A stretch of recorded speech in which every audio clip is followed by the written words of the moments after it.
ഇതെന്താ ഇവിടെ?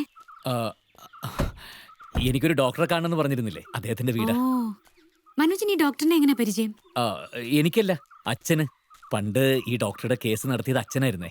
ഓ, ഓക്കേ. വാ. നമുക്ക് ഒരുമിച്ചിട്ട് സംസാരിക്കണോ അതോ? ആ, ആ, ഒരുമിച്ച് തന്നെ സംസാരിക്കാം ഡോക്ടർ. ഞാൻ മനസ്സിലാക്കിയെടുത്തോളം ഭാവന സ്വന്തമായ ഒരു ലോകത്താണ്. ആ ലോകത്തേക്ക് കടക്കാൻ ഭാവന ആരെ അനുവദിക്കുന്നുമില്ല. അവിടെ ഇരുന്ന് നോക്കുമ്പോൾ മനോജിന് ഒരുപാട് ബന്ധങ്ങളുണ്ടെന്ന് ഭാവന സംശയിക്കുന്നു. Am I right? അങ്ങനെ ചില തോന്നലുകൾ ഉണ്ടാവുന്നതിന് മുമ്പ്, മനോജ് ഭാവനയെ ഒളിപ്പിച്ച് ചില കാര്യങ്ങൾ ചെയ്യുന്നു എന്ന തോന്നൽ ഉണ്ടാവുന്നതിന് മുമ്പ് ഫിസിക്കലായി എന്തെങ്കിലും അനുഭവപ്പെടാറുണ്ടോ? ദാറ്റ് മീൻസ് കടുത്ത തലവേദനയോ തലപ്പെരുക്കലോ ഒരുതരം ഭയമോ? അപ്പോ ഇവിടെ കൊണ്ടെത്തിക്കാനായിരുന്നു ഈ ഔട്ടിങ്ങും ആഘോഷങ്ങളും ഒക്കെ. ഭാവന, ഞാൻ ഉദ്ദേശിച്ചത് എന്താ? ഒരു സൈക്യാട്രിസ്റ്റിനെ കാണിക്കാനായിരുന്നെങ്കിൽ എന്നോട് നേരിട്ട് പറയാമായിരുന്നു. ഈ നാടകത്തിന്റെ ആവശ്യമില്ലായിരുന്നു. You are a brilliant actor. ഞാൻ ഭാവനയെ ഒരു രോഗിയായി കണ്ടല്ല ഇപ്പൊ സംസാരിച്ചത്. ഡോക്ടർ പ്ലീസ്, നിങ്ങളോടുള്ള എന്റെ എല്ലാ വിശ്വാസവും ഇതോടെ തീർന്നു. നിങ്ങളൊരു സൂത്രക്കാരനായ കുറുക്കനാണെന്ന് എനിക്ക് അറിയാമായിരുന്നു. പക്ഷെ ഒരു ചതിയനാണെന്ന് ഇപ്പോഴാണ് മനസ്സിലായത്. Real cheat.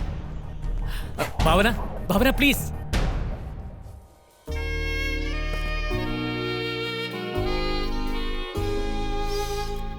മനോജ് എന്തിനാണ് ഇതൊക്കെ ചെയ്യുന്നതെന്നാണ് നീ കരുതുന്നത്? അയാളുടെ പരസ്ത്രീ ബന്ധത്തെക്കുറിച്ച് അന്ന് നീ അയാളുടെ അച്ഛനോട് പറഞ്ഞു. അഡ്വക്കേറ്റ് ശ്രീധരൻ നായർ കാര്യവിവേകമുള്ള ആളായതുകൊണ്ട് നീ പറഞ്ഞത് അങ്ങനെ തള്ളിക്കളയില്ല എന്ന് നിന്റെ ഭർത്താവിന് അറിയാം. അപ്പോ വീട്ടുകാരുടെ മുന്നിൽ മാനം രക്ഷിക്കാൻ അയാളുടെ മുന്നിൽ ഒറ്റ വഴിയേ ഉള്ളൂ: നിന്നെ മാനസിക രോഗിയായി മുദ്ര കുത്തുക.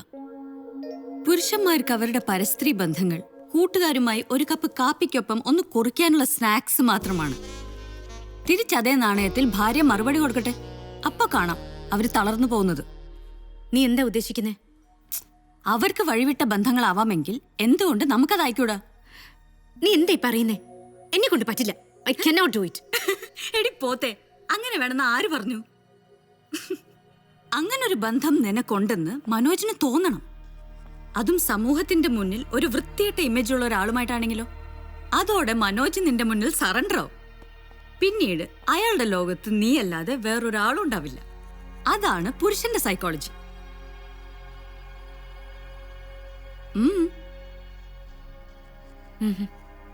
ഒന്നുമില്ല. ഞാൻ ഇറങ്ങുന്നു.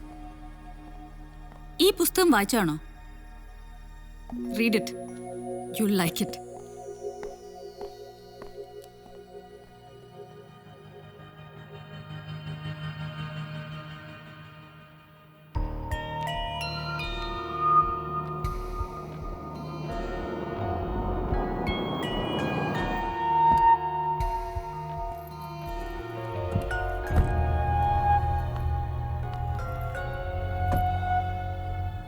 നാളെ അച്ഛനെ ഡോക്ടറെ കാണിക്കാൻ കൊണ്ടുപോകണം.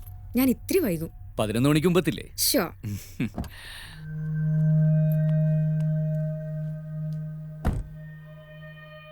പ്രീതിയെ കൊണ്ടാക്കി തിരിച്ചു പോകുമ്പോ വല്ല ബീവറേസിലും കയറി നാളെ നീ പണി ഉണ്ടാക്കി വെക്കരുത്. ഞാൻ നിർത്തി. ഉവ്വ ഉവ്വ. എന്റെ മൊബൈൽ ഇവിടെ എവിടെയോ.